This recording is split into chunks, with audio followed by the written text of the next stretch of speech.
జూబ్లీహిల్స్లో మంత్రి వివేక్ వెంకటస్వామి నాయకత్వంలో కేవలం 3 నెలల్లోనే 400 కోట్లు కేటాయించి అండర్ గ్రౌండ్ డ్రైనేజీ, విద్యుత్తు, రోడ్లు వంటి అభివృద్ధి పనులు ప్రారంభించాం.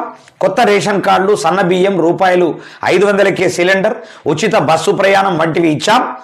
ఇవేవి కేసీఆర్ చేయలేదు. ఆ ఆలోచన కూడా ఆయనకు రాలేదు. కానీ ఇప్పుడు బీఆర్ఎస్ నేతలు వచ్చి ఓట్లు వేయాలని అడుగుతున్నారు. వారికి ఆ నైతిక హక్కు ఎక్కడిది అని సీఎం రేవంత్ రెడ్డి అంటున్నాడు. నేను ఒక్కొక్క దాని మీద చెప్తాను.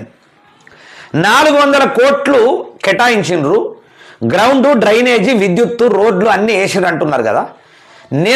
నేను వస్తా, ముఖ్యమంత్రి గారు చూద్దాము. మా కృష్ణానగర్లో నా స్టూడియో దగ్గర రోడ్ ఎట్లున్నదో చూపెడతాను. నా స్టూడియో దగ్గరనే చూపెడతాను నీకు. నాకున్న ఇప్పుడు స్టూడియో ఉన్నది కదా, రికార్డింగ్ స్టూడియో. ఆ స్టూడియో దగ్గరనే చూపెడతా బిడ్డ, రా. రోడ్ ఎట్లుందో చూపెడతా. అబద్ధాలు ఎందుకు మాట్లాడతారు మీరు? అబద్ధాలు ఆడి ఎందుకు బతకాలనుకుంటున్నారు? అబద్ధపు ముఖ్యమంత్రిగా ఎందుకు కొనసాగించాలనుకుంటున్నారు? జీవితంలో అబద్ధపు ముఖ్యమంత్రి అని ఎందుకు మీకు ఒక బ్రాండ్ కలుగుతున్నారు? ఇంకొకటి, రేషన్ కార్డులు, కొత్త రేషన్ కార్డులు ఇచ్చిండ్రు, సన్న బియ్యం ఇచ్చిండ్రు. దాంట్లో రాళ్ళు ఉన్నాయి, చూడుర్రి. ఎవరైనా తింటున్నారేమో, బుక్కకు రాయొత్తున్నది, చూడుర్రి. అది అట్లనే 500కే సిలిండర్ అన్నారు కదా. సిలిండర్ ఎక్కడ మీరు ఇస్తున్నారా? 500కి ఇస్తున్నారా? మా ఇంటికి రాదు. ₹950 తీసుకుంటుండో తీసుకోవట్లేదో దా నా బ్యాంకులో పడ్డాయేమో చూద్దురా, దా వస్తావు. ₹950 పెట్టించి 500కి ఇస్తున్నామని అబద్ధం చెప్తున్నాడు. ఉచిత బస్సు ప్రయాణం, ఉచిత బస్సు వల్లనే 19-25 మంది చనిపోయారు మొన్న. ఏ బస్సు చూసినా జుట్లు పట్టుకొని కొట్టుకుంటున్నారు. మగవాళ్ళు టికెట్ తీసుకున్న వాళ్ళు నిలబడుతున్నారు, టికెట్ లేనటువంటి వాళ్ళు హాయిగా కూర్చొని పోతున్నారు. గిదా మీ స్టైలు, మీ వ్యవహారం గిదా? గివ్వా ఇచ్చు అంటారు? ఇవా బుద్ధి లేని మాటలు మాట్లాడుతున్నారు మీరు. అమెరికా లాంటి బిగ్గెస్ట్ దేశమే ఉచితాలు ఇయ్యలే. ఉపాధిని ఇవ్వండి. ఉపాధి వల్ల డెవలప్మెంట్ ఉంటుంది రాష్ట్రం. ఉచితాల వల్ల డెవలప్మెంట్ ఉండదు, నష్టం తప్ప లాభం లేదు. ఈ అబద్ధాల ముఖ్యమంత్రి ఆయన కన్నా ఎక్కువ అబద్ధాలు ఆడుతున్నాడు. ఆయన కన్నా ఎక్కువ ఈ ముఖ్యమంత్రి అబద్ధం ఆడుతూ ఉన్నాడు. ఇక సెంటిమెంటా డెవలప్మెంటా?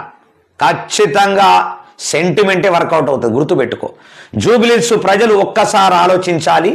రేవంత్ రెడ్డి అంటున్న ముచ్చట నిజంగా నాడు పీజేఆర్ కుటుంబంపై పోటీకి నిలబెట్టింది కేసీఆర్ కాదా? సవాల్ విసరడం.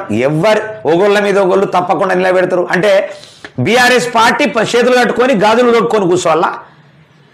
బీజేపీ పార్టీ గాజులు తొడుక్కొని చేతులు కట్టుకొని కూర్చోవాలా?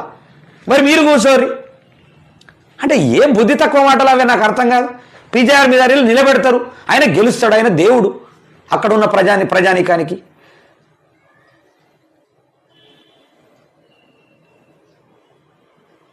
ఆయన ఉన్నన్ని రోజులు ఆయనను అవమానపరిచేదిగా మీ కాంగ్రెస్ పార్టీ. ఆయన చావుకు కారకులైనరు కదా, కాంగ్రెస్ పార్టీ కారకులైనరు కదా. ఆయనను ఓడగొట్టించాలని పథకాలు రచించారు కదా. ఇప్పుడు కూడా ఒక బీసీ ముద్దు బిడ్డ ఓడగొట్టడానికి రేవంత్ రెడ్డి పథకాలు వేసిండు. ఏం పథకాలు అవి? బూతులు మాట్లాడాలా? హైడ్రా పేరు మీద మొత్తం టోటల్గా కూలగొట్టాలా? ఆటో వాళ్లకు, అక్కడ ఉన్న ఆటోలు విపరీతమైనటువంటి ముస్లిం సోదరులు ఉంటాయి, ఆటోలకు తిండి లేకుండా చేయాలా? 500 పేరు మీద ₹950 గ్యాసుకు తీసుకోవాలా? రోడ్లు వేస్తున్నామని చెప్పేసి అబద్ధాలు చెప్పాలా? ముస్లిం ఓట్లను రాబట్టుకోవటానికి అప్పటిదప్పుడే మంత్రి పదవి ఇయ్యాలా అజారుద్దీన్కు? గివ్వా మీరు చేసేది? క్లియర్గా తెలుస్తున్నది ప్రజలను మోసం చేస్తున్నామని. ఇష్టం లేని వాళ్ళకు సీటు పోతున్నది. నాకు ఇష్టం లేని వాళ్ళకు సీటు పోతుంది అనిపిస్తుంది నాకైతే. నాకెందుకో మిరవేర అంటున్నది లోపల.